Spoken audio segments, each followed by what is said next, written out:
Greetings, mighty companions, and welcome back to Practical and Healing Applications of A Course in Miracles with me, Anna Rebecca Quinn. Thank you for joining this broadcast and watching along with us.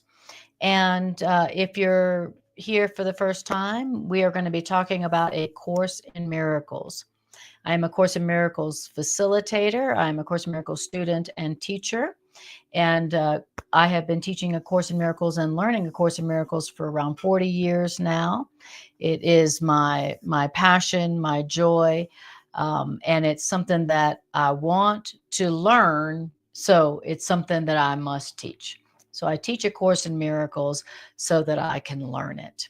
I really want to learn this curriculum. I really want the ideas and thoughts in this curriculum to be the ideas and thoughts in my mind. Because A Course in Miracles is a thought system that produces joy and peace and abundance as a natural state, as your natural state. And so that's what I would like to experience. So we're going to be reading from A Course in Miracles. We're going to be seeing if we can hear what it itself is saying. And we're also going to listen for how we can apply these ideas to whatever we've got going on in our lives. What this section today, we're going to be in the workbook, is talking about is that in every circumstance, in all encounters, in all happenings that you could experience in the world of space and time, there is an interpretation of that situation, that happening, that occurrence that could bring you peace, that could bring you joy. Now, in your judgment of the occurrences and happening in the world, peace and joy is not inevitable. In your judgment of the occurrences and happenings of the world, there is no peace. There is no reason to be hopeful. And in your judgment, there is no hope for peace in this world, right? In your judgment, there's something wrong happening in these occurrences and happenings that you're seeing in your life and in the world. In your judgment, these occurrences and happenings that you're experiencing in your world are a very good justification to be afraid and angry and hurt and sick from, okay, in your judgment. And so what we're going to hear about in this is that in your experience of the world, there's your judgments of what's going on in the world, and then there is love's interpretation of what's happening in the world. And all of our suffering, all of our pain is coming from our judgments of what's happening in the world, as if we know. And then all of the peace and the joy and the release and the liberation and the abundance that we experience here in the world comes from listening to the voice for love, the voice for God within us, whose interpretation of everything that we're seeing and happening in the world brings only peace and joy and safety and abundance. Okay, so those are the two things, two options here to experience according to A Course in Miracles.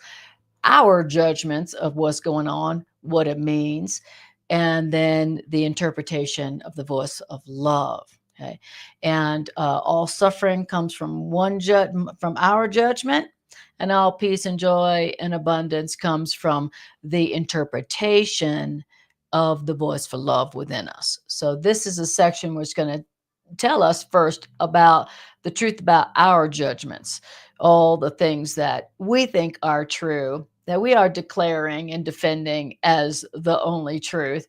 We're going to first hear about our judgments of the world, our judgments of what's happening. And then after that, we're going to hear about the interpretation of love for the events and encounters and occurrences that we are experiencing in the world. Okay. So, and we're going to hear about a way to move from a life where we're judging what's happening and suffering because we're judging incorrectly, to a life where we're not judging what's happening anymore. We're allowing the voice for love to interpret what's happening and experiencing all the love, joy, peace, and abundance that naturally comes from that. That's what we're going to be talking about. Does that sound practical at all? I hope it does. All right. Hi, Mary, honey. Lovely to see you, sweetie. Lovely to see you again, as always. All right. So, where we're going to be today, if you want to follow along, is we're going to be in the workbook today. Workbook lesson 151. That's where we're going to be today.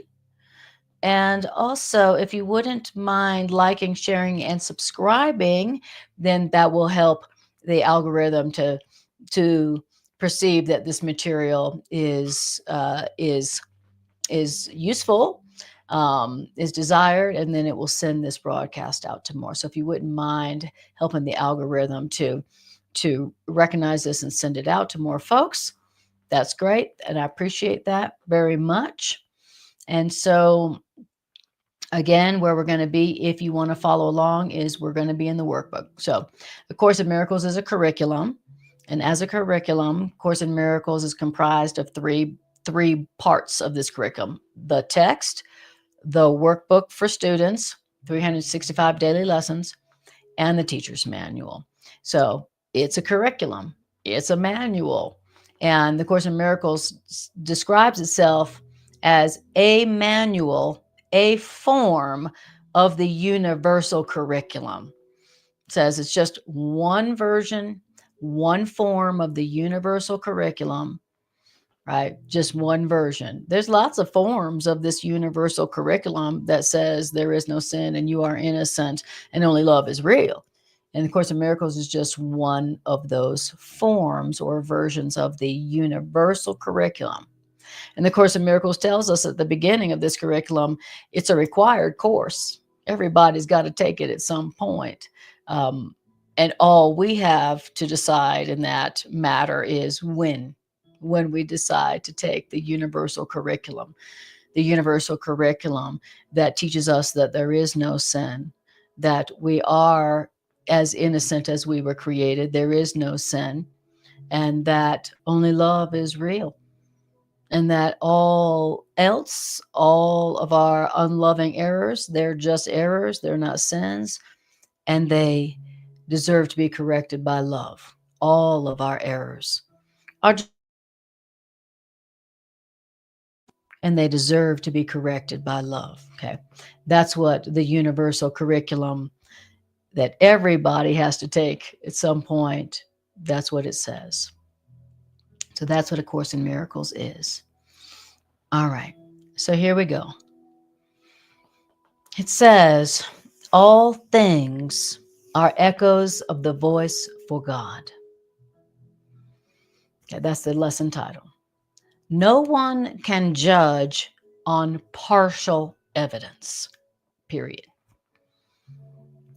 Judging on partial evidence is not judgment. Judging on partial evidence is merely an opinion based on ignorance and doubt. If you're judging based on partial evidence, then that's not a true judgment. That's just your opinion based on ignorance and doubt. Okay. And our judgment, it's implied that our judgment is based on partial evidence. So all of our judgments, that's good, that's bad, that's right, that's wrong, you're good, you're bad, you're right, you're wrong, you're a this, you're a that. Okay, that's what this means, that's what this means, this is what should be happening here. All of our judgments are based on partial evidence. Okay, what it really is, what our judgment really is just our opinions based on ignorance and doubt. Okay, that seems a little cold, course, but I know you speak the truth. Now, the seeming certainty of our judgments, I am certain that I'm right about how I'm judging this, what it means, and what should be happening. The seeming certainty of my judgments is what? is just a cloak for my uncertainty that I'm trying to hide. Okay. Now, my judgments of this situation, what it means, what should be happening, my judgments, since they're not based on the truth, my judgments need irrational defense because my judgments are irrational. And my defenses of my judgments seem strong, convincing, and without a doubt. Why? Because of all my doubting of my judgments underneath. So all the defenses of my judgments, what I judge is correct, how I see it is right. If you don't agree with me, you're wrong. You need to believe and see it the way I see it.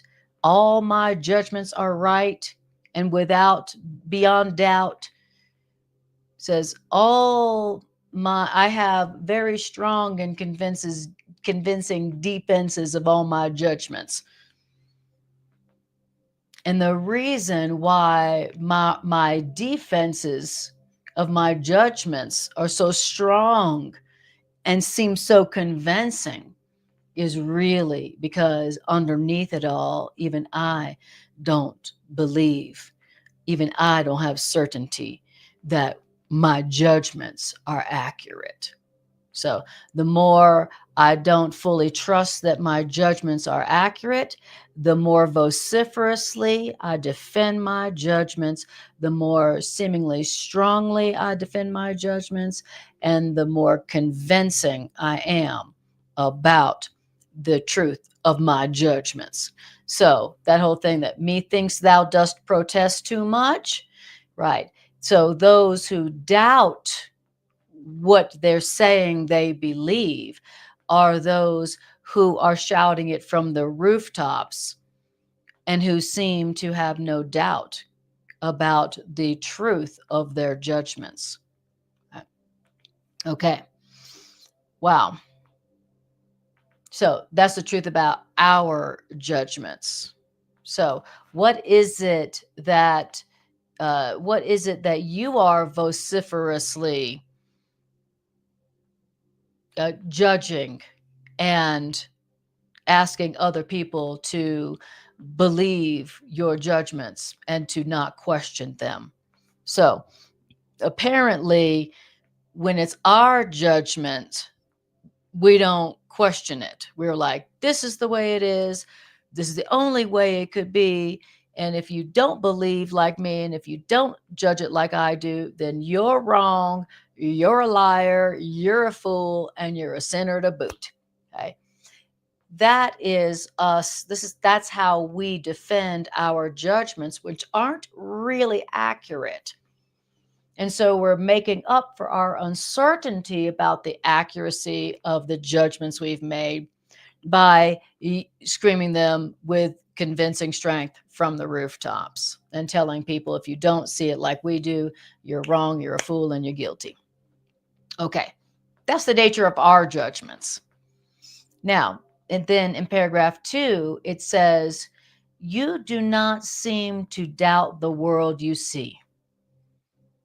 In other words, you don't really question what is shown you through your body's eyes. In other words, you don't ask why you believe what you're seeing through your body's eyes. You don't seem to doubt the world you see, and which means you're not really questioning what your body's eyes and your body's senses are reporting to you. You're not asking why you believe what your physical senses are reporting to you. That's right. We don't question what our physical senses report to us. We don't go, why am I seeing the world as lacking? Why am I seeing the world as cruel? Why am I seeing this person as mean and hurtful? Why am I seeing this lack and this pain that I'm seeing? We don't question what our physical senses are reporting to us.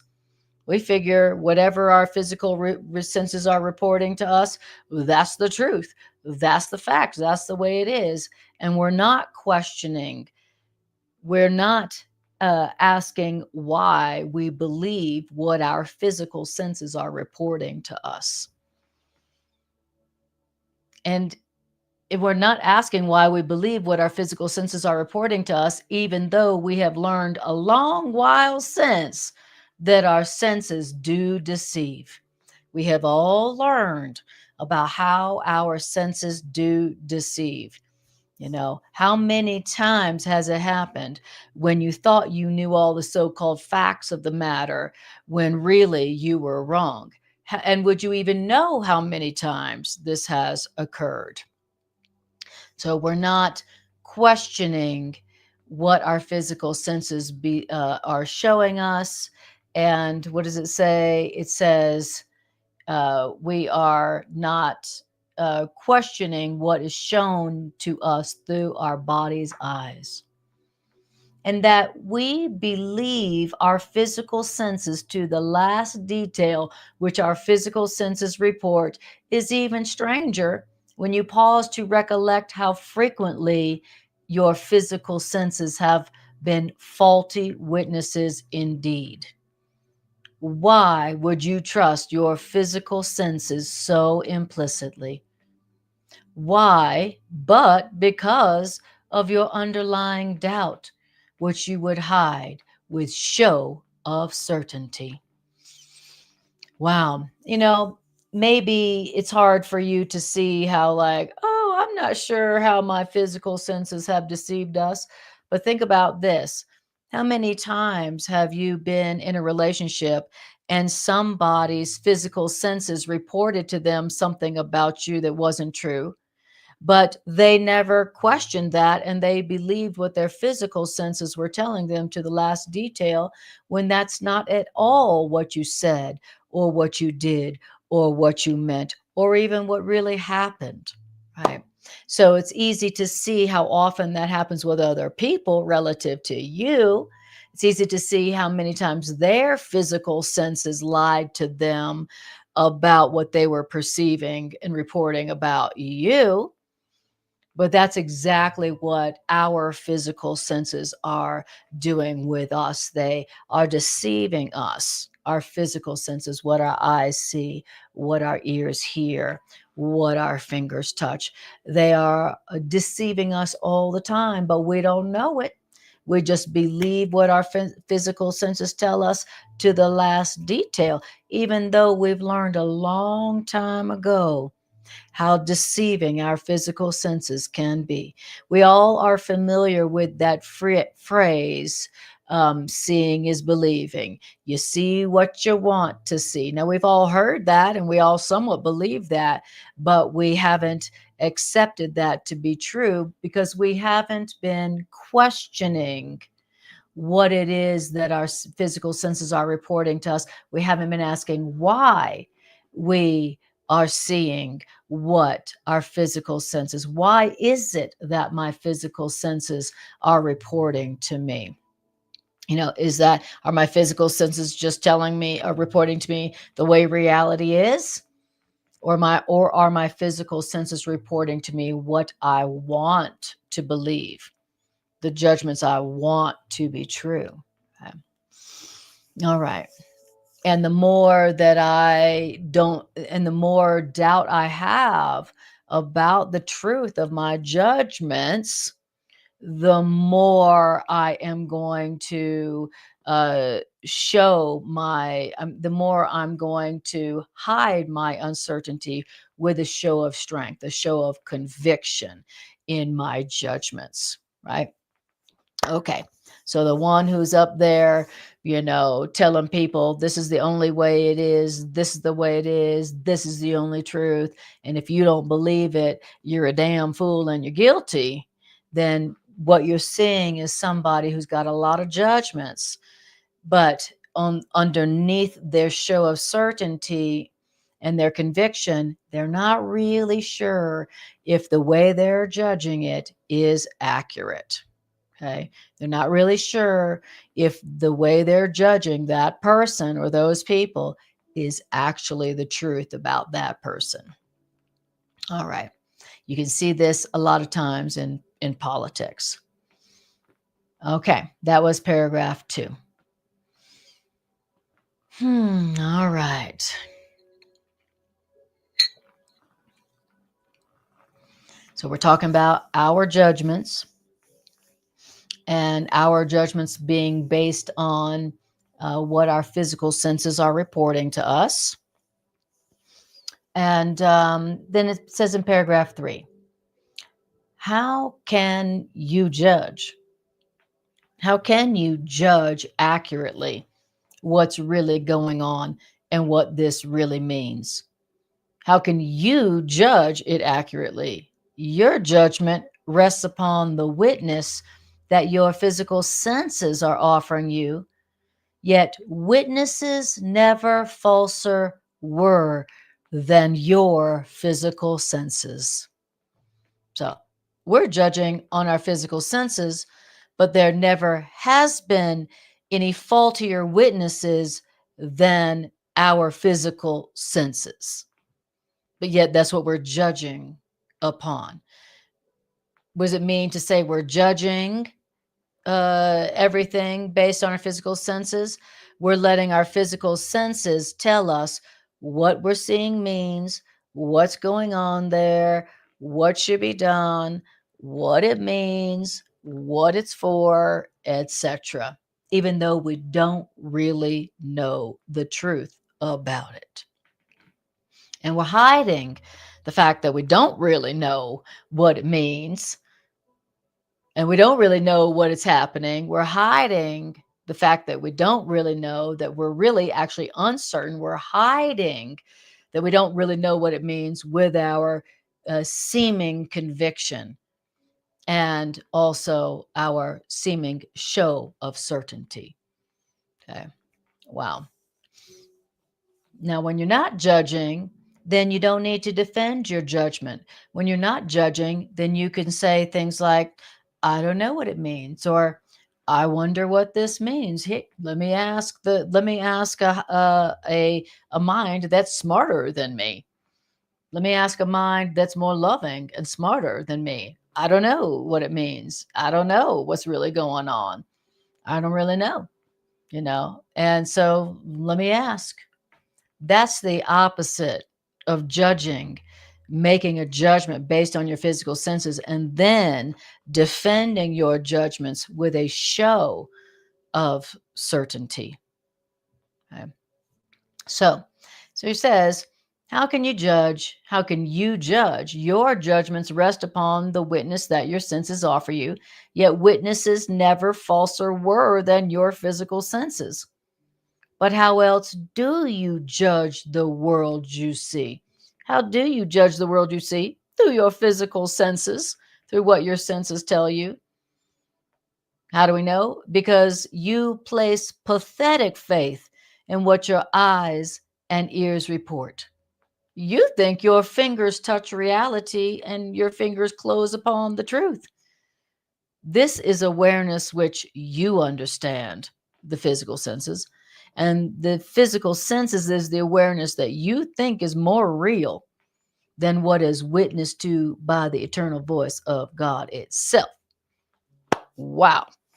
Okay. That's what we think is the truth, what our physical senses report to us. That's what we think is understandable. That's what we think is reality. And that's what we place our faith in instead of what the voice for love and truth itself tells us is the truth of the matter and what's really going on. We place pathetic faith in our physical senses to tell us what's real, what's going on, and what's really happening. When in truth, we think that that's more real than what the voice of truth itself has to say, okay, and witnesses to. Now, can what your physical senses are reporting to you, can that you thinking that that's the truth and that's reality, can that be judgment? You have often been urged to refrain from judging. We've all heard that. Judge ye not, don't judge. He says, you have often been urged to refrain from judging, not because it's a right to be withheld from you, like you don't have a right to judge. It's just that you cannot judge. You've been you've been urged to refrain from judging, not because you don't have that right to judge, but that you can't judge. You Why can't you judge? Because you merely can believe your ego's judgments, all of which are false. You can't judge because you have been believing in the ego's judgments for a long time. And all of what the ego judges is false. That's why you can't judge. It's not that you shouldn't judge because that's bad. It's just that you can't judge because you don't know the truth, because you've only been listening to your ego's judgment, all of which are false. The ego is the belief in our mind that we've adopted that does not know the truth, but but truly believes it does, and is hiding its uncertainty with a big old show of strength. That's what the ego is. It's the part of us that doesn't know the truth, but it's acting like it does, and is very convincing that it knows what's going on when it doesn't know what's going on. That's what the ego is. It doesn't know the truth, but it sure is acting like it does. And it's doing it very loudly, and it's doing it very convincingly. And it's the ego that tells you, I know the truth about you. I know what everything means, even though it doesn't.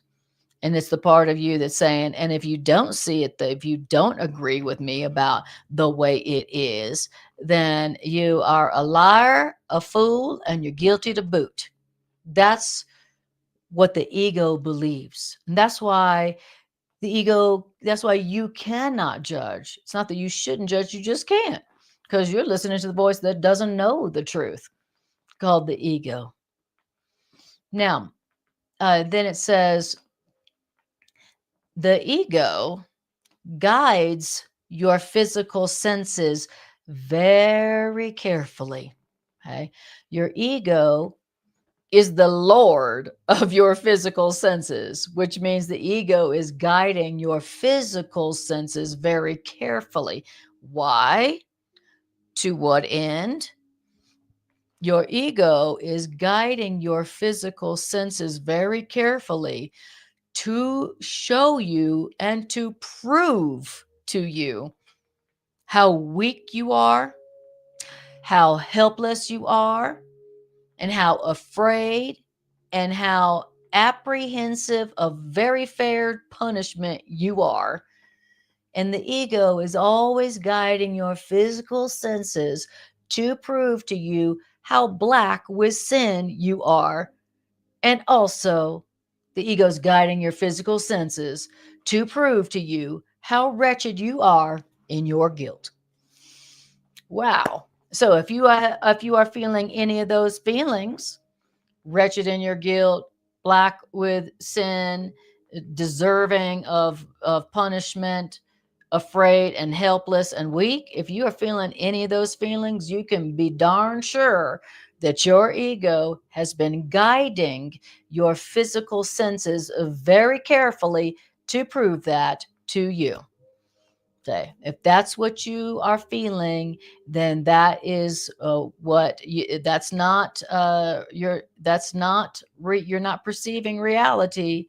You're just perceiving what your ego is guiding your physical perceptions, senses, to prove to you.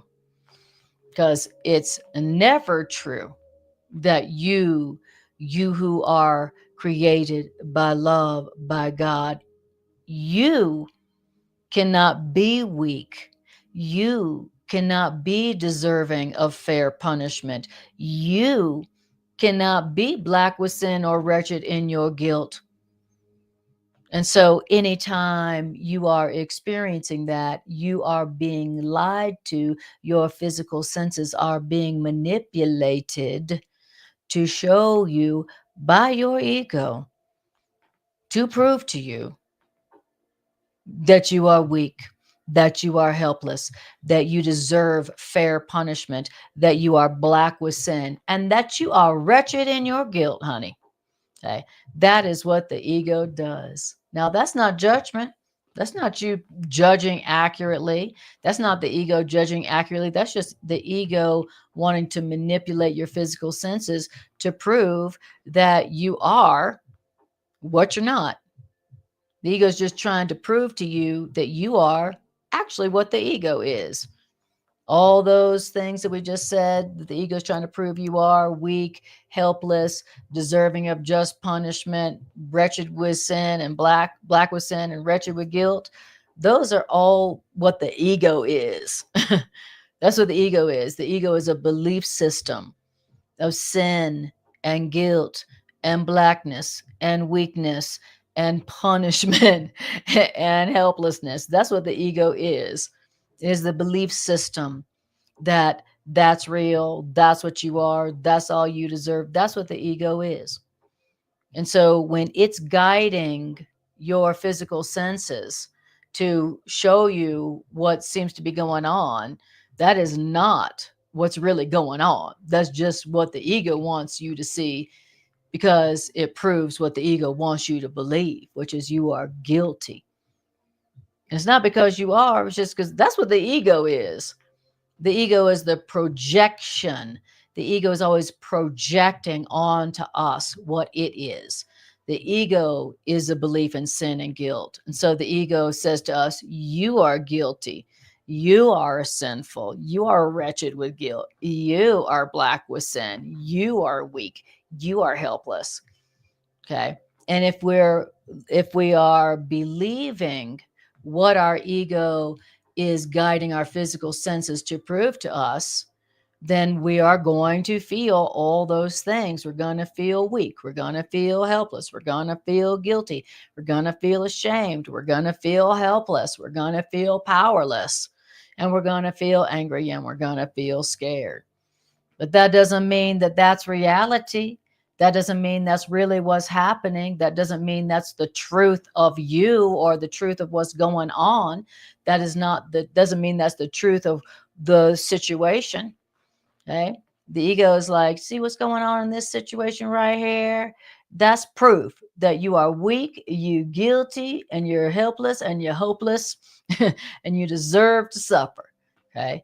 Well, just because your ego is guiding your physical senses to perceive that that's what that situation means, does not mean that that's what really is really going on. It's not what's really going on. It's just what the ego wants you to believe is going on. Because the ego has one goal, and that is that you believe that you are what it is. That's the ego's goal, that you believe that you are guilty, that you are separate, that you are alone, that you are helpless, and that you are weak, and that you deserve to suffer in punishment. Okay. Wow. Good to know about the nature of the ego. Sure is good to know. If you don't know what the ego is about, you're going to keep listening to it. You're going to keep believing it and feeling really, really bad and weak and helpless and afraid and guilty and alone, etc. All right. Can you guys hear me okay? Let me know if you cannot hear me all right. Okay. Do a little sound. I forgot to do a sound check. So, okay. So let me know if you can hear me and see me okay. All right. Diana, can you see and hear me okay? All righty. Oh, beautiful. You hear me on YouTube. Okay, beautiful. Excellent. All right. And then if anybody's watching on Facebook, let me know if you can hear me okay. All right. So now we're going to begin paragraph 5. All right. Excellent. So let me tell you where we're at in case you want to join us. We are in the workbook in A Course in Miracles, lesson 151. All things are the echoes of the voice for God. And I have titled this, All Things Are Echoes of the Voice for Love. So we are hearing today about how we can either see and experience in all the events and occurrences and happenings in our world and in our life, we can either see what the ego wants us to see, what the ego is trying to guide our physical senses to show us, which is going to lead us to feeling weak, hopeless, guilty, ashamed, and afraid, broken, sick, or we can realize, you know what? I don't know enough to judge. I've been listening to the ego so long, I really don't know enough to judge accurately what is happening and what this means. And so I am going to ask, the Course in Miracles is telling us in this curriculum and in this lesson that that our Creator has placed within us the voice of our Creator that is always ready, able, and willing to tell us what is really going on, what is really happening in this situation, in this occurrence, in this happening, in this event, in this relationship, in this situation. And so we can either allow our perception to be guided by the ego's desire that we always feel bad and guilty, or we can ask for the judgment, the interpretation of what's going on from the voice for love within us, and then have the experience of that, have the experience of the reality of what's going on, which is always something that's loving, joyous, peaceful, abundant, and safe. Okay. And we're being reminded that just because our physical senses report something does not mean that that is the truth. And we're being taught how to question what our physical senses are reporting to us, because for so long, our ego has been the lord of our physical senses, using or directing very carefully our physical senses to show us how weak and helpless and guilty and sinful we are. So, it's time for us to stop relying on our judgment as if we know, and to start asking the voice for love and truth within us that does know and only judges with love for everyone and everything in the situation. Okay, so here we go. Paragraph 5. All right. Okay. Beautiful, beautiful. DR says, yes, I don't know. That is where I'm at today. Yes. Mary says, there's always clarity in the course readings with Anna. Thank you, Mary.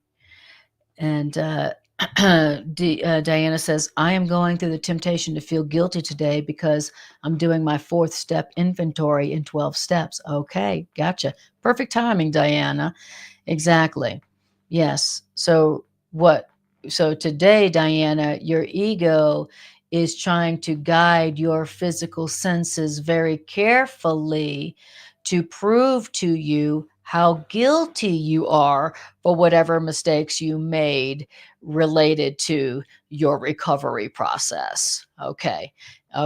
And so we don't need to judge. You really cannot judge yourself in this process.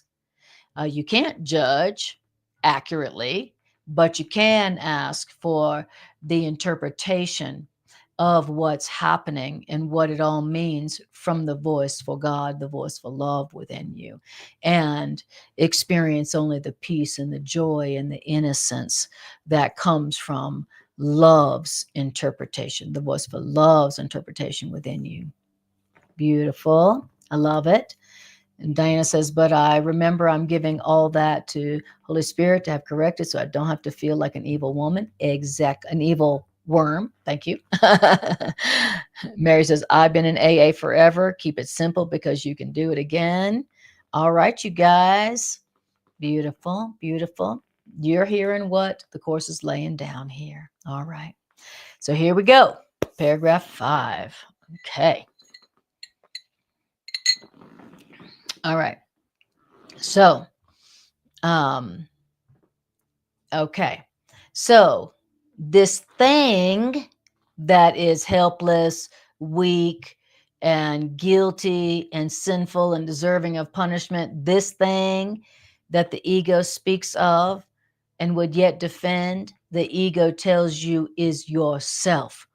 This weak, helpless, guilty, sinful, shameful thing that the ego speaks of and would yet defend, the ego is telling you that's you.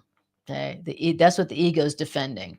You are guilty, you are sinful, you are weak, and you are helpless, and you are afraid, and you are deserving of punishment. This thing is what the ego is speaking of and defending and telling you that is yourself. And you believe what your ego's telling you with stubborn certainty. The ego is saying that you are this weak, helpless, deserving of punishment, guilty, and sinful thing. That is you. The ego is defending that perception, and we are believing what the ego is telling us about ourselves with stubborn certainty. Yeah, we know there's stubborn certainty because anybody who tells us that we're innocent and that there is no sin and that all of our mistakes deserve love and correction, we tell them, you know, that we don't believe them. We don't believe them who are telling us the truth. That's how you know that we are believing what the ego is telling us about ourselves with stubborn certainty. People tell us we're innocent, and we say, "Oh, you're lying to me. You're lying to me," right? We believe the people who are telling us and the ego that's telling us that we're guilty and that we deserve punishment and that we're guilty. But then those who tell us that we're innocent and there is no sin and all of our errors deserve loving correction, well, we don't believe them. We don't call them back. So it says that even though we are believing what our ego has been telling us about ourselves with stubborn certainty, even yet, underneath our stubborn certainty, underneath our ego's stubborn certainty that we are this guilty, sinful thing, remains our hidden doubt, remains our ego's hidden doubt that what our ego is showing us as reality with such conviction, even the ego doesn't believe. So the ego is declaring very loudly and with a show of strength and certainty and conviction that we are guilty, that we are weak, and that we are helpless, and that we are sinful. But even underneath the ego's certainty that we are this guilty thing, even the ego doesn't completely believe it. Because really, the reason that the ego hates us is because the ego knows that we are innocent, guiltless, sinless as we were created by love.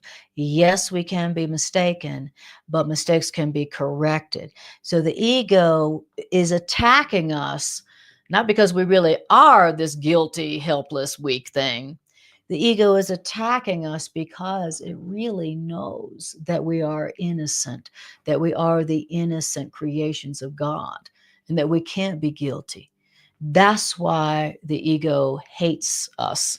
That's why the ego is attacking us with such a show of conviction that we are guilty.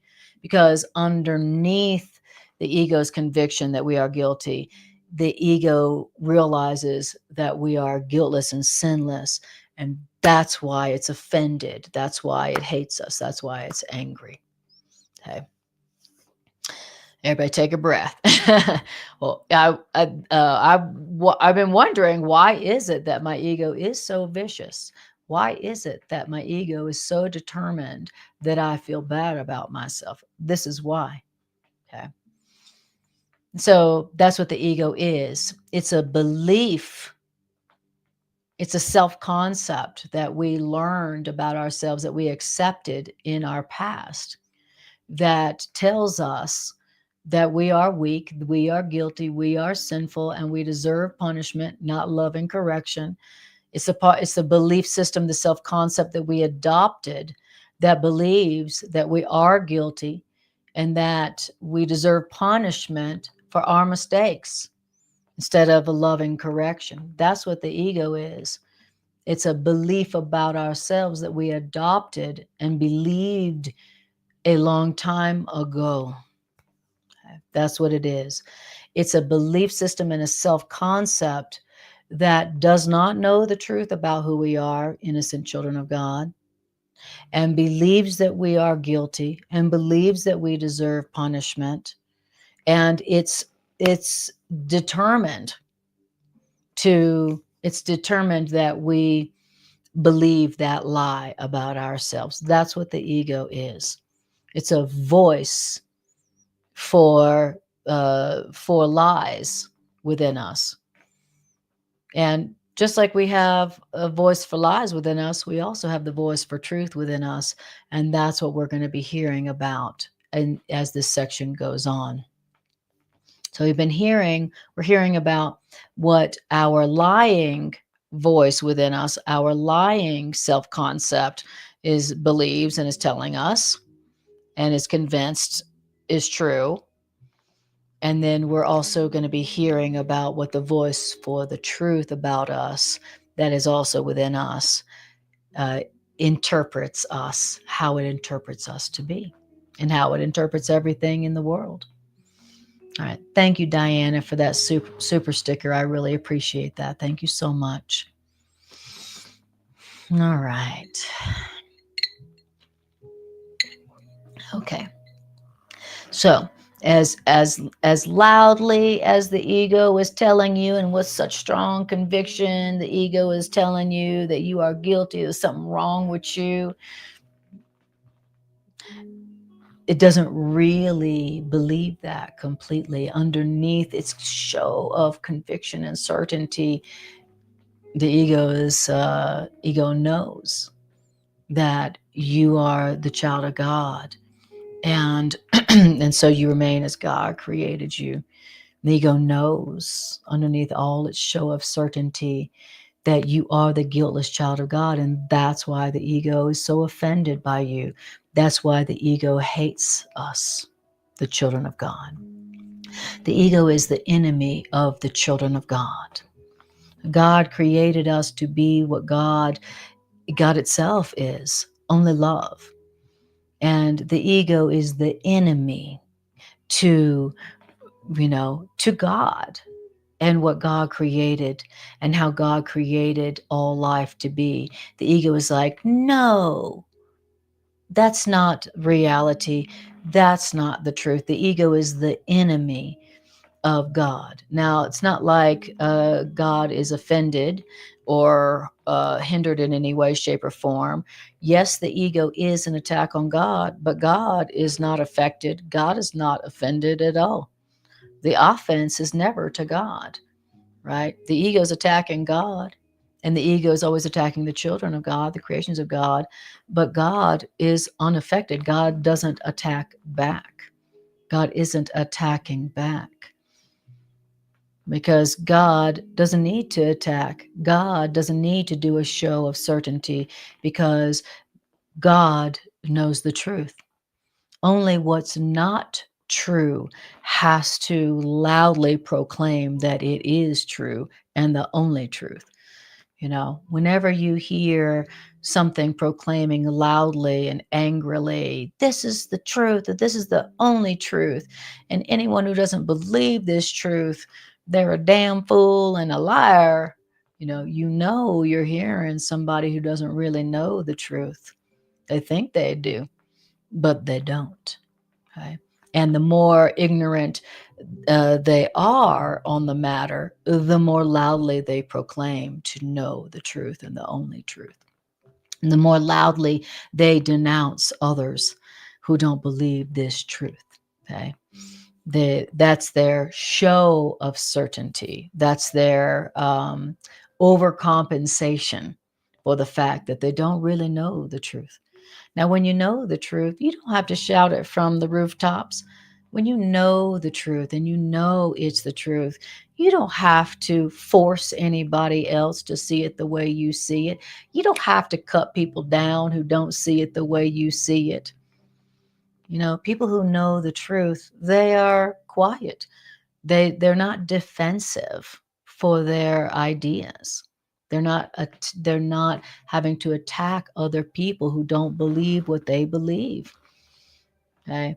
Only people who don't really know the truth and who aren't really certain that their judgments are fully accurate, only they are the ones who are out there, up on their soapbox telling people the way it is, and how if they don't believe that way, that they're wrong and guilty. Okay. So, good thing to know. So the truth has no need to be defensive. Only illusions, only lies, only those who really don't know the truth have to be defensive about about their judgments, about what they believe is true, what they say that they know is true. Now, then it says, so right, this is what it says about the ego. It says, yet underneath the ego's show of certainty that it knows the truth about what's going on and it's not good, underneath the ego's certainty in its judgments remains the ego's hidden doubt that what the ego is showing you as reality with such conviction, even the ego doesn't really believe. It is itself alone that the ego condemns. Why? Why is it that it's only the ego that the ego is condemning? That's because it is within itself that the ego sees all that guilt and all that sin and all that weakness and all that helplessness.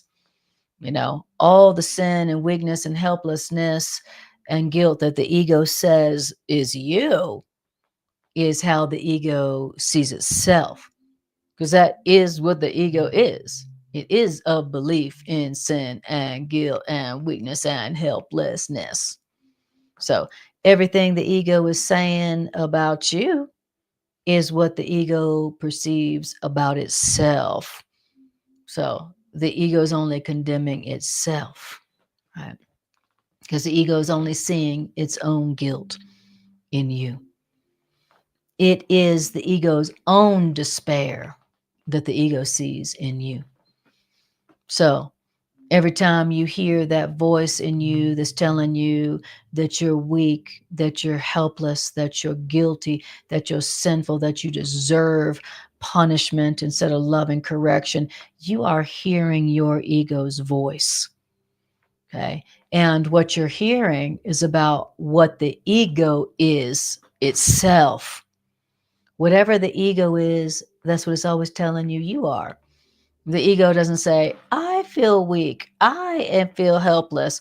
I am angry. I am guilty. I am attacking. I am sinful. The ego doesn't say that. It says, you are. So whenever you are feeling those feelings, whenever you're hearing that voice in your mind that's telling you, you should feel bad. You're guilty. There's something wrong with you. You're sinful. You're a bad person. You're weak. You're helpless. You need to know that is the voice of your ego, right? That's the voice of the deceiver who's projecting onto you what it is. That's what you're hearing when you hear that voice. Isn't that good news? Isn't that good news? When you're hearing that voice, that's really what you're hearing. Now, if you accept that's the voice of your ego, that's the voice of the deceiver who doesn't really know the truth about you, and all it's doing is projecting on you the truth about it, then now when the ego speaks, you can not believe it, not listen. You can say, Hmm, that is the voice of the one who does not know. And I'm going to ask the voice of the one who does know, the voice for love within me, what the truth of the matter is, what the truth about me is, what the truth about what's going on here and what's happening here. I'm going to ask that voice. And then after you do that, that's where all the peace and the joy and the love and the abundance and the miracles and the release, that's where they come from. That's when they enter. Beautiful. Diana says, thank God for that alternative. Amen. I'm so grateful to God that my ego's voice is not the only voice in me that I can listen to. And there is no situation where I am being tempted to believe what my physical senses and my ego is trying to show me and prove to me. There is no situation, event, or encounter where my ego is tempting me to feel guilty and afraid and sinful and weak and helpless. There is no situation where I'm tempted to that, where I can't choose to not listen to that voice and choose to listen to that better voice within me, the voice for love and truth, the voice that knows the truth about me, that I am innocent. I'm only innocent. And even when I'm mistaken, I still deserve only loving correction because, in essence, I am innocent and guiltless as I was created by my Creator. Okay. Mary says, this is such, your voice sounds very healing. Good stuff. Thank you, Mary. Thank you. Okay. Beautiful. Okay, here's the alternative. Are you ready? Thank you. And your wisdom and your clarity is just so helpful. Thank you, Mary. I love that. Okay, here's the alternative. You can either listen to you can either believe what your physical senses are reporting to you, that your ego is guiding very carefully to prove to you how guilty and bad and wrong and weak and helpless you are. Or here's the alternative in paragraph 6. Don't hear the ego's voice. Don't listen to the ego's voice. Oh, that's a thing. I could just say, I'm not going to listen to this voice. This voice this voice is trying to prove to me through my physical senses how guilty and sinful and weak and helpless and deserving of punishment I am. And I don't have to hear that voice. That's what the Course is telling us. Hear not its voice, period. Because the witnesses your physical senses and your ego is sending to prove to you that its evil is your evil, those witnesses are false. And those witnesses speak with certainty of what those witnesses, your physical senses, do not know. Your ego is guiding your physical senses to speak with certainty of what your physical senses and what your ego does not know. I'll say that again. Your ego is speaking with certainty of what your ego does not know. Your ego is speaking with certainty about you are this and you are that and you are guilty and you are sinful, you are weak and you are helpless and you deserve punishment. The ego is speaking of what it does not know, which is you. The ego is trying to tell you about yourself. Your ego does not know about you. Your ego was made in denial of you, who you really are, who you were created to be as a creation of God. Why is that the ego does not know you? It's because it's against you. It speaks against you. Why? Because the ego is the anti-God. The ego was the rebellion against God, which means the ego is in the rebellion against what you are. That's what it is. The ego is the anti-God, which means the ego is the anti-you. Okay. And this is reminding us that we could just as easily choose not to listen to its voice. Don't hear its voice. Don't listen to its voice. It's easy to tell when your ego is speaking. It's always telling you, uh, it's trying to direct your senses very carefully to prove to you that you're weak, that you're guilty, that you're sinful, that you're bad, and that you deserve punishment instead of loving correction. You can always tell the ego's voice. It's not hard to tell the difference between the voice of your ego, the anti you, and the voice for love within you. It's not hard to tell. And of course, in Miracles is teaching us how to tell the difference between the two voices that we have in us. One voice speaks for the truth about us, and one voice is speaking always against us, always against God, always against us. It's the deceiver.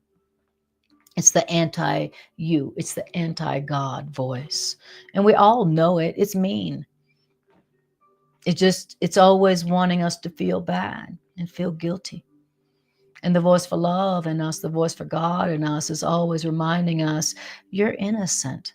Just because you make mistakes doesn't mean you're guilty and you deserve love and correction. Okay? That's what the voice for love and the voice for God is always saying. It's always guiding the voice for God in us, the voice for truth in us is always guiding our senses very carefully to prove that we're innocent and that we deserve only love, even when we're mistaken. And we deserve only love because we are only love. And everything else besides the love in us is a mistake, but just a mistake, not a sin. It deserves only love and correction, not punishment. Okay. Now, then it says, don't hear the ego's voice, because the witnesses and the physical senses, the witnesses the ego is sending to prove to you that its evil is your own, these witnesses are false.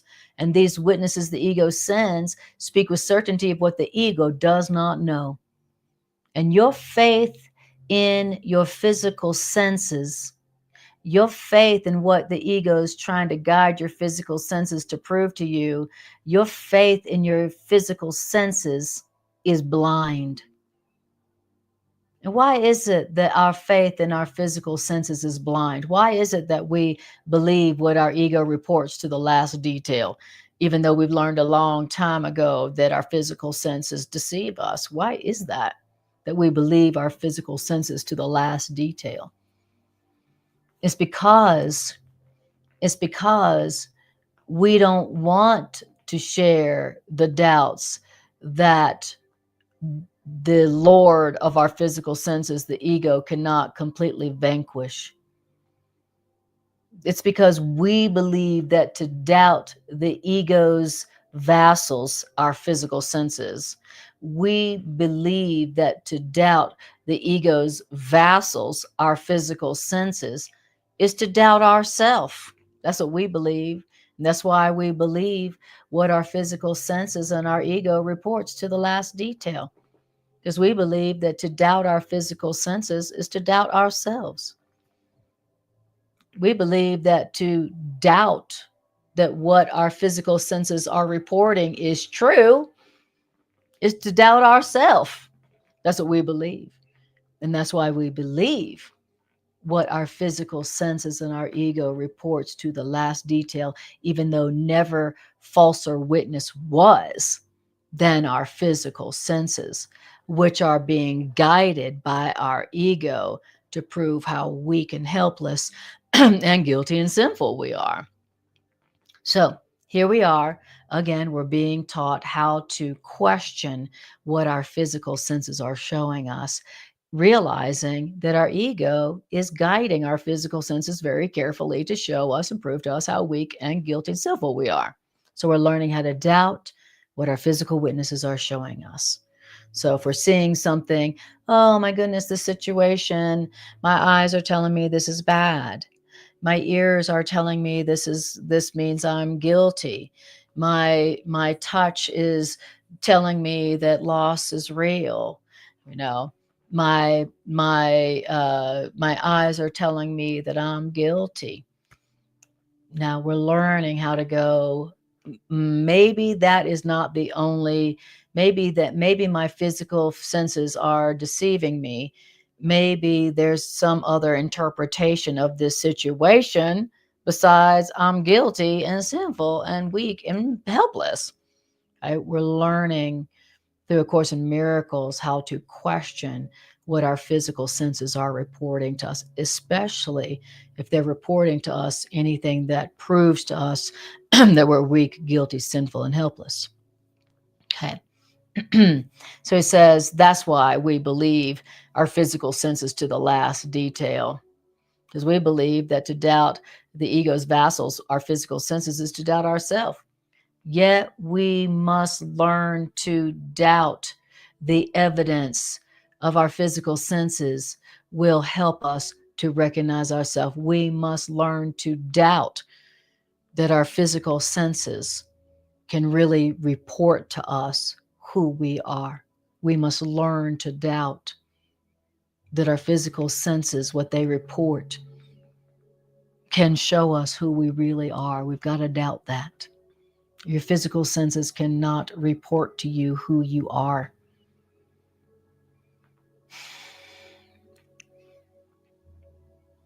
And it says, and we must learn to let the voice for God within us alone be the judge of what is worthy of our belief. So those are what we must learn. We must learn to doubt that our physical senses and our ego can reveal to us the truth about ourselves. And we must learn to let the voice for God, the voice for love within us, be the judge, be the only judge of what is true about us. That's what we must learn to do according to this curriculum. And that's what I want to learn to do. I want to learn how to doubt the witnesses that my physical senses, that are telling me, that are reporting to me, that I should feel afraid, that I am guilty, that I am sinful, that I am weak, and that I am helpless. I want to learn how to doubt those witnesses. I want to learn how to doubt my physical senses that are telling me that. I want to also learn how to listen only to the voice for love, the voice for God in me, which should be the only judge of what is true about me. The voice for love. Wow. That's what we must learn to do. And that's what Course in Miracles is helping us to learn to do. All right. Okay. All right, guys. Okay, so we're talking about that we've been learning about the voice of the ego and the ego's vassals, which is our physical senses. A vassal is somebody who serves at the pleasure of the Lord, of the manor, right? Or the Lord of the estate. And the ego is the Lord of the estate. And the ego's vassals, the one who's been serving the ego, is our physical senses. So the ego has been lording over our physical senses as if the ego is the Lord of our physical senses. Okay. And so, and we've learned that that the ego is going to guide our physical senses very carefully to prove that we are what the ego is. Right? The ego's job and purpose is to project on us, to get us to believe that we are what the ego is. So the ego is the ultimate gaslighter. Ego's like, you're the one who's guilty. You're the one who's angry. You're the one who is helpless and weak and guilty and sinful. And you're the one who deserves only punishment instead of loving correction. The ego is the ultimate gaslighter. So remember, everything the ego is saying to you that's mean or unloving doesn't make you happy. Just remember, that's the ego projecting on you. That's the ego telling you what it believes it is. All right. So now we're going to hear about the other voice, the better voice, the voice for truth in you, the voice in you that was given to you when you fell asleep, when you did the detour into fear, when you fell asleep, existentially speaking. Okay. There's a voice, the voice for love, the voice for God that our Creator put within us so that we would always have access to the truth about ourselves. We would always have a link back to our Creator and how our Creator created us to be, and what our Creator is always eternally offering us, you know. And so we always have this link back to our Creator. In other words, though we had the wish to separate from our Creator and be something that we were not created to be, like guilty, like separate, like sinful, our Creator placed within us a voice that would speak for our Creator, that would always be there to remind us of the truth about ourselves as innocent and guiltless forever and deserving only love, because we are only love. And that's the voice for God within us. So now we're going to hear about that voice. Okay. All right. Paragraph 7.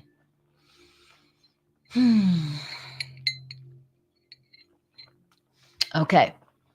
The voice for love within us will never tell us that somebody else should be judged by what our eyes and ears and our physical senses report of them. So that's the first way that you can recognize the voice for love, the voice for God in you. It would never tell you that you should judge other people by what your eyes and your physical senses see and hear in them. And the voice for love, the voice for God in us, will tell us that we should never judge other people by what their body's mouth says to us, says to our ears, and that we should never judge other people by what our fingers touch reports of them. That's the first thing that the voice for love and the voice for truth, the voice within you that loves you and knows what you are and loves you and only loves you, that's how you can tell it. It will never tell you that you should judge somebody else by what your physical senses behold in them. That's how you can tell when you're listening to the voice for love, the voice for truth in yourself, that as you listen to it, produces only love, only joy and peace and abundance. Okay. Now, the voice for truth and the voice for God within you, that voice passes by such idle witnesses of what your physical senses are seeing in them, because what your physical senses are reporting and seeing in those other people merely bears false witness to a child of God. What our physical senses are reporting, what we are seeing in other people, those witnesses of our physical senses are bearing false witness to a child of God. That's what the voice for God within us is going to tell us. Okay. Now, the voice for God within us, it recognizes only whom God loves. That's all it sees. The voice for God within you, the voice for love, all it ever sees is, oh, look, there's another one whom God loves. Oh, look, there's another one whom God loves. Oh, look, there's another one whom God loves. Oh, look, there's one whom God loves who has this costume. Oh, look, there's another one whom God loves. Oh, look, that's all the voice for God sees in everyone, in others. Just another one whom God loves. Oh, look, there's another one whom God loves who doesn't not know that. Oh, look, there's another one whom God loves who doesn't know that. It says, and So the voice for God within us, all it recognizes is those whom God loves. That's it. And in the loving light of what the voice for God in you sees, does all the ego's judgments of what you are vanish before the splendor that the voice for God in you beholds in them and you. Vanishes. All the judgments that your ego has made about them and about you that would have you feeling helpless and weak and guilty and sinful and like you deserve punishment, all those judgments of your ego, they just vanish. They just vanish in the splendor, in the loving light of what the voice for God in you sees in them. Wow. How beautiful. How absolutely beautiful. Thank you. Mary says, you really break these teachings down into such simplicity and clarity. It's amazing. Thank you, Mary. I appreciate that. I just love the Course so much. I love it so much because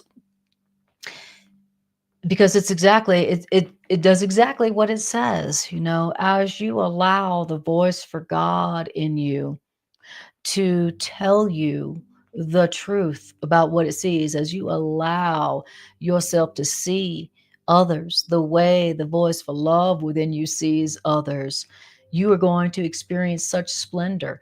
So every time I listen to the Course, study the Course, use the Course, teach the Course, read the Course, I experience such splendor. I experience such release, such relief, such joy, such healing, such miracles that, you know, that it inspires me, it compels me, you know. So when you hear me teaching the Course, that's what you're hearing. You're hearing my experience of release and liberation from my own ego as I share the words and as I'm hearing the words and as I'm using the ideas in my own life. Okay.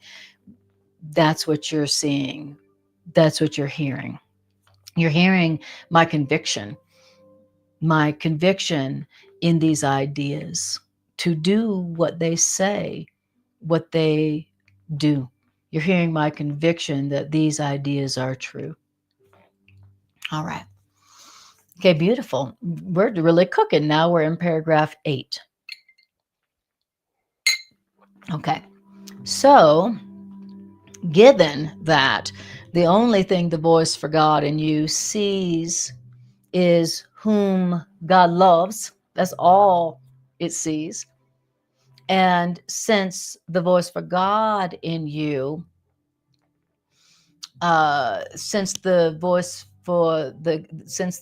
for God in you enables you to see the the splendor and the beauty of whom God loves, which is everyone in every situation. So since that's the case, then let the voice for God in you be the judge of what you are. Let the voice for God, the voice for love in you be the judge of what you are. That's the alternative to believing what your physical senses are telling you. That's your alternative to believing what your physical senses report about you as guided by the ego.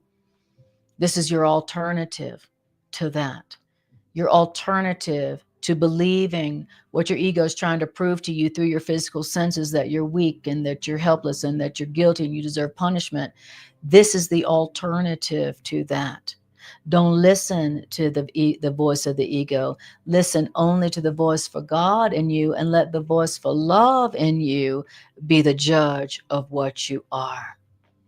Because in because the voice for God in you has certainty in which there is no doubt.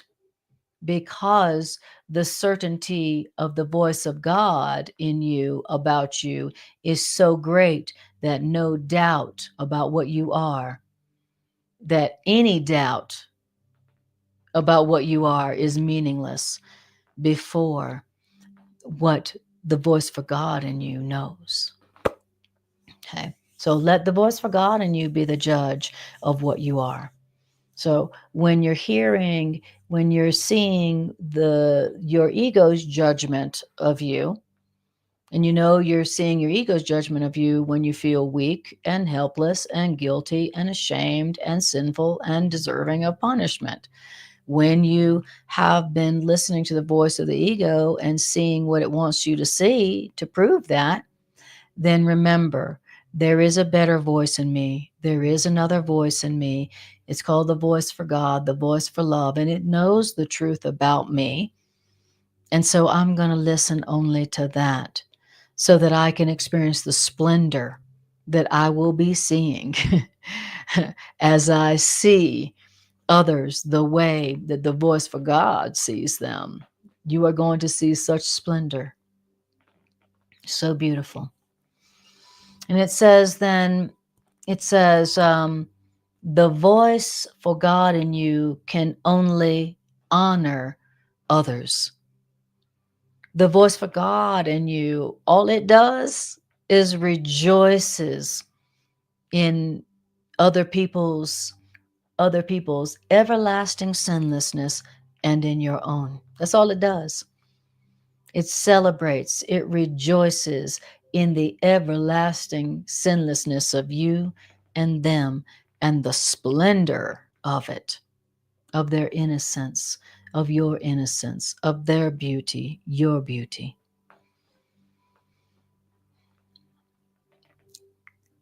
Whom the voice for God has judged can only laugh at guilt. Because who has allowed themselves, whom the voice for God has judged, is unwilling now to play with toys of sin. Whoever it is that has allowed themselves to be judged by only the voice of love within themselves, that person is unheeding of the body's witnesses before the rapture of love's beautiful face. Wow. So when you have allowed yourself to listen only, heed only, hear only the voice for love in you about you and about them, then guilt will have no attraction. You'll be unwilling to play with what the toys of sin, and you'll be unheeding of the body's witnesses, your physical senses, because you will be experiencing the rapture, the rapture of the splendor of what the voice for God in you sees in others and sees in yourself. So listen to the descriptive terms of how the voice for God in you sees other people and yourself. Rapture, splendor, only beauty, only innocence. Okay. Wow. And as you are seeing the splendor and the rapture of the beauty of the truth about others and yourself, then all the ego's judgments about you as being weak and helpless and guilty and sinful and deserving of punishment, they just vanish. They just vanish. They just vanish. I love that word. Vanish. Oh, beautiful. All right.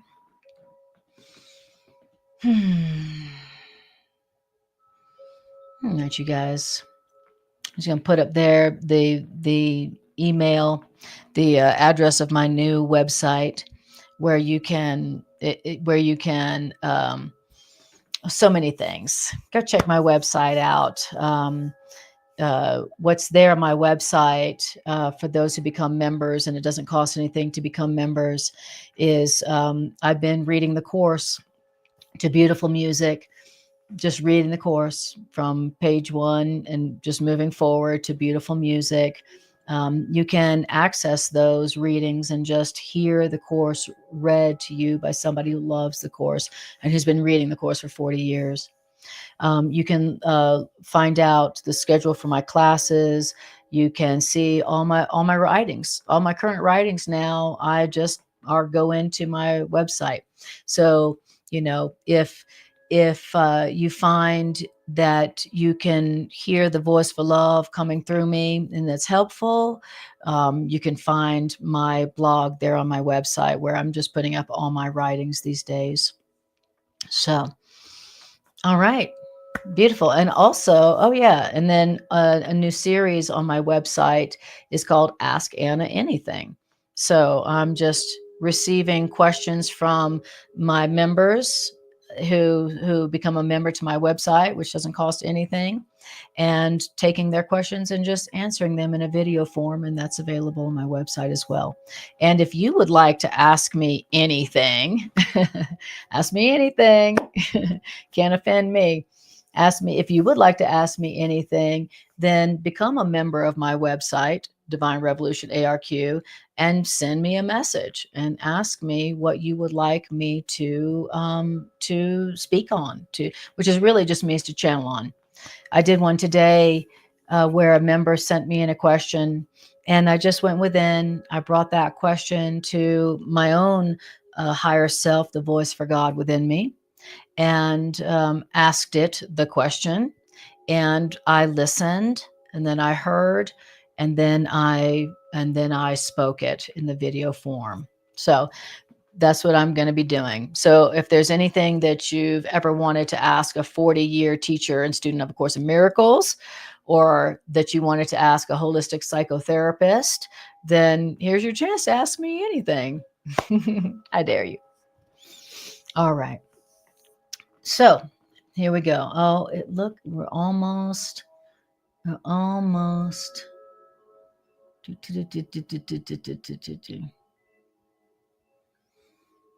All right. Okay. We'll stop here for now. It's a very long section. It's almost 10 more paragraphs, and we're not going to do that. So I think you get the gist, and go ahead and finish it. It's what a beautiful, powerful, powerful lesson. How to see what's really going on in all the happenings and all the occurrences that are happening in your life. Here's a way to see beyond what your physical senses are reporting to you, that are telling you that you have every reason to feel guilty and ashamed and be afraid, right? There is always another voice that can speak for the truth of what's really happening in all the happenings and occurrences in your life, that would bring you only joy, where you would be perceiving such splendor, and you would be experiencing such rapture at what you're perceiving, what you're experiencing. In every occurrence, in every happening, there's always another voice, a better voice that you can listen to and let it interpret to you what is happening, what it means, who they are, who you are, and interpret it in such a way that all you experience is a sense of rapture at the splendor that you are experiencing from what you are seeing and what you're hearing. All right, that's the gist of it. And that there's two voices within your mind, and one voice is telling you what you are when it doesn't know what you are, and all it ever wants you to feel is weak and helpless and guilty and sinful and deserving of punishment.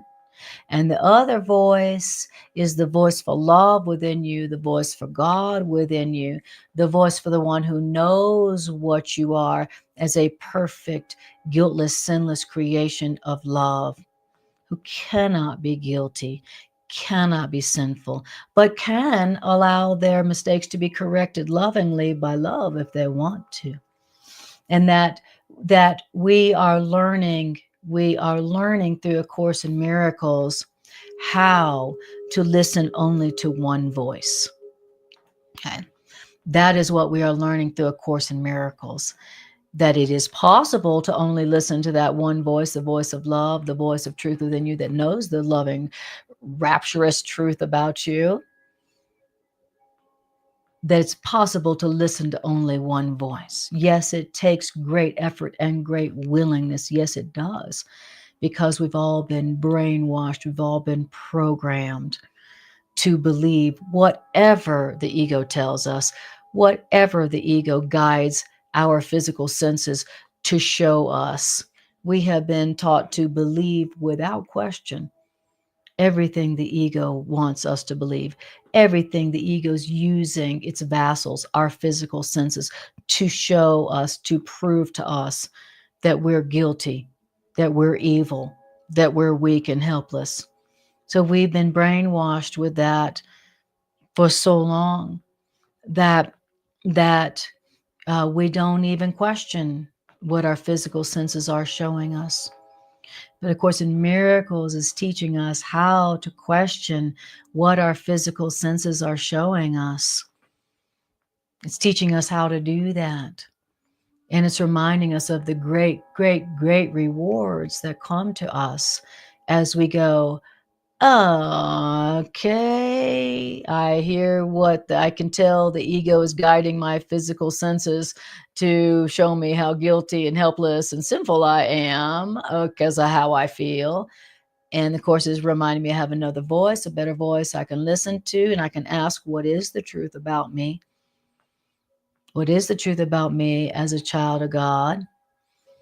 And experience the rapture and the splendor that I experience from the interpretation that the voice for God in me is ready to give me about anything, anytime. All right. Okay. So now I just want to do a couple of announcements, and then maybe we'll just do a couple minute integration meditation to close up. We're going a little bit over, but that's one of the benefits of doing class online, is that if it's going too long for you, you can just turn me off. You can just turn me off and it'll be all good. I won't even know. All right. Thank you for joining this broadcast. Thank you for joining your energy to this broadcast, which increases the power of these ideas. These are ideas, and just like all ideas, the more who believe in them, the stronger they become. And so by your joining this broadcast and sharing this broadcast, you are strengthening these ideas. You are helping to strengthen these ideas as they go out into the world to help others who have been suffering too long from believing their ego physical senses, which the ego has been using to prove that they're guilty. So on behalf of the world that deeply and profoundly needs these ideas more than anything, thank you. Thank you. Thank you from me, and thank you from the world. Thank you. Okay. So announcements are this. Okay.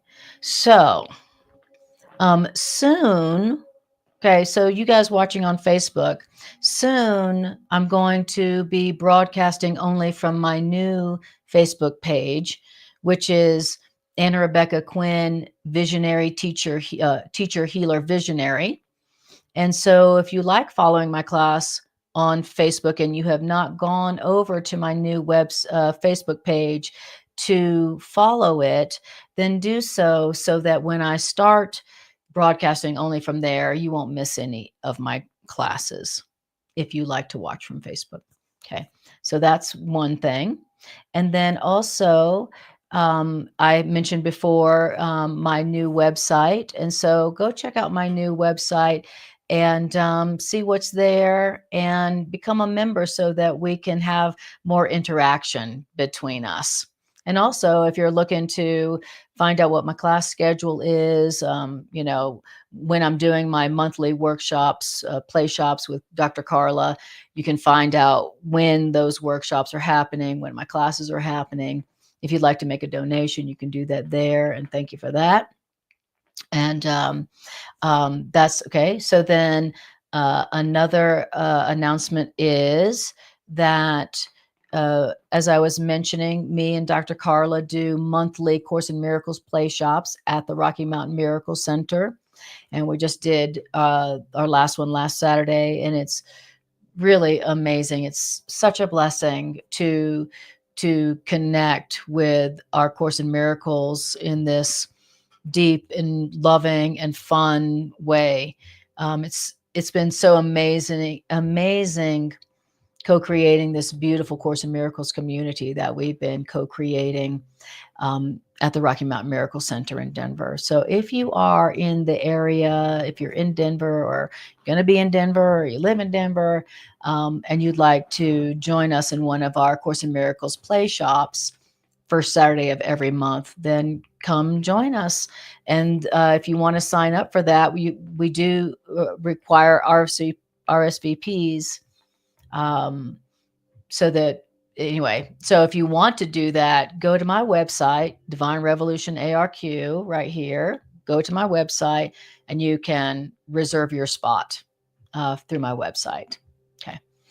Okay, great. So, and then the next play shop, of Course in Miracles play shop that Dr. Carla and I are doing at the Miracle Center is the first Saturday in December 6th. And the topic is going to be, dun, dun, dun, accessing the real world through conscious community. That's what we're doing.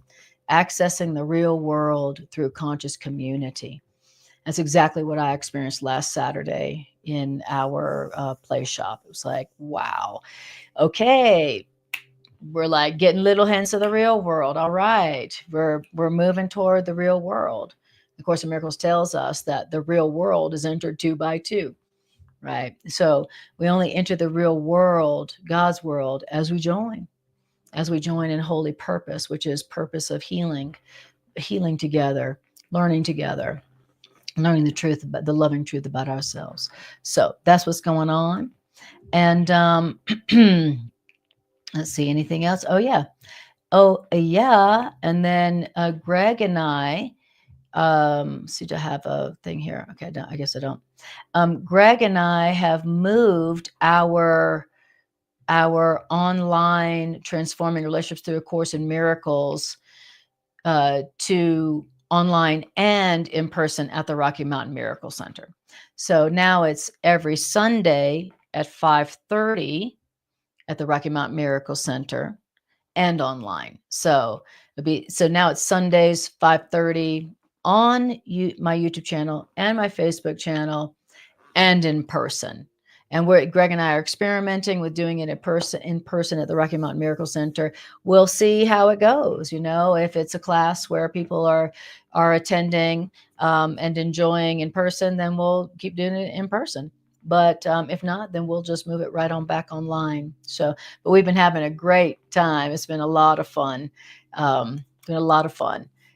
Doing it in person at the Rocky Mountain Miracle Center. So thank you guys, all you guys who have joined in that class in person or online. Thank you. It's been a gas practicing the Course in Miracles in my relationship with Greg in person, live, and with others. It's been very funny.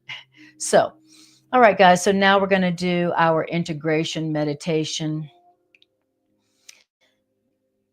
where we take the ideas and just use them and feel into them.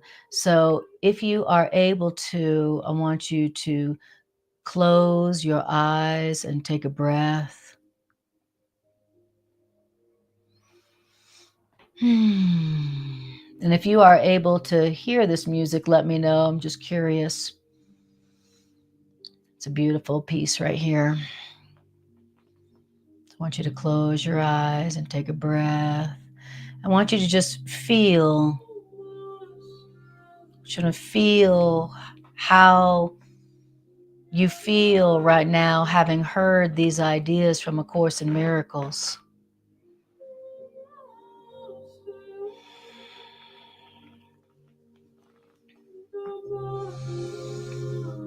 And breathe it in. How does it feel to hear the truth about yourself that A Course in Miracles is helping us to remember?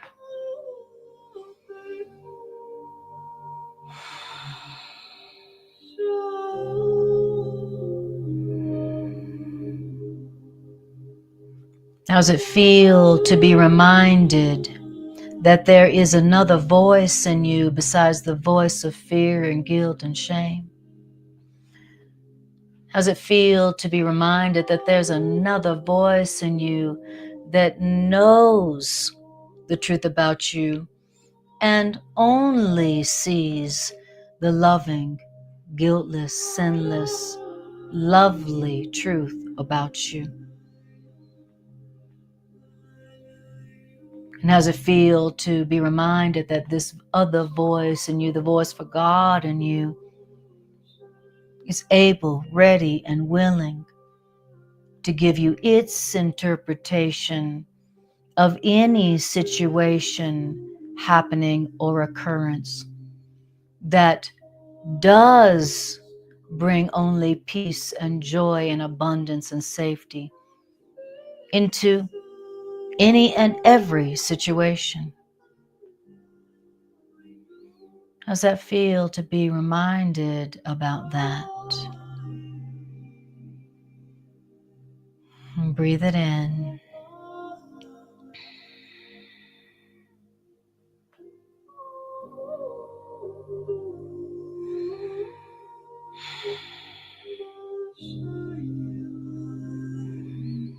Now I want you to bring to your awareness a happening or an occurrence or a situation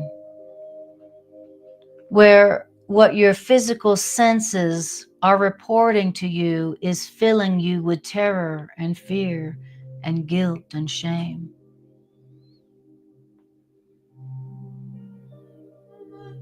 A situation where if what your eyes and your physical senses are reporting to you is true, then you have every reason to be afraid, terrified.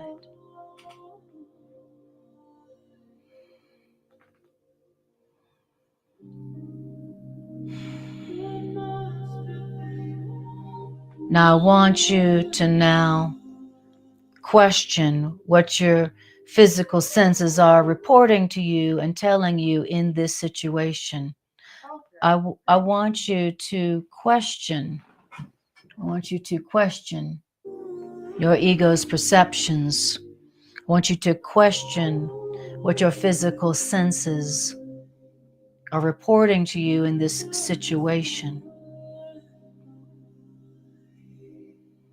Your ego does not know what the truth about the situation is. Your ego doesn't know the truth about you or them. So now I want you to decide not to hear your ego's witnesses. Decide not to listen to what your physical senses and your ego's witnesses are trying to show you and tell you. And I want you to turn within yourself to that stately calm within yourself. I want you to acknowledge the voice for God in you.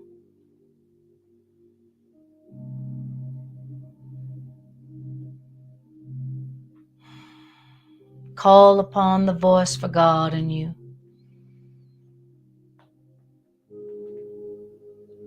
And ask the voice for God in you, the voice for love in you, what it sees in this situation, in this relationship, in this happening, in this occurrence. Voice for God in me. You know the truth about me. You know the truth about this situation, what's really going on. So what's your interpretation of what's happening here. What's your interpretation of me? What's your interpretation of them? Show me what you know to be true about me and them and this. You being a voice for God. God, who is the author of reality, not my ego.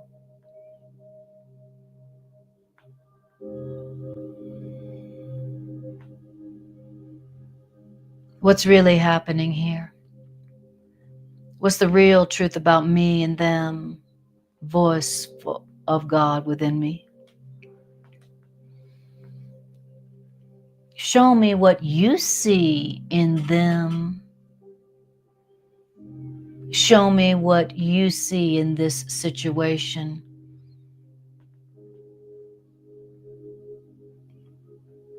I know you see only that which witnesses to God's love for us. That's what I want to see. I want to see the splendor, and I want to experience the rapture of what there is to see in this situation and what there is to see in them and in myself. That's what I want to see.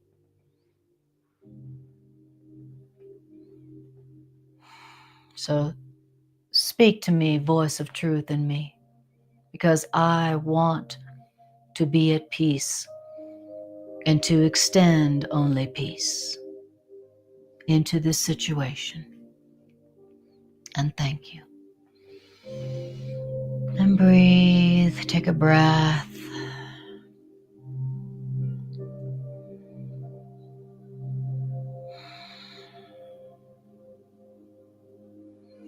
This is our work. This is why we're here. This is how we fulfill our function of accepting the healing of our own minds, and then the extending of that peace and joy into the world who is one with us. This is how we do it.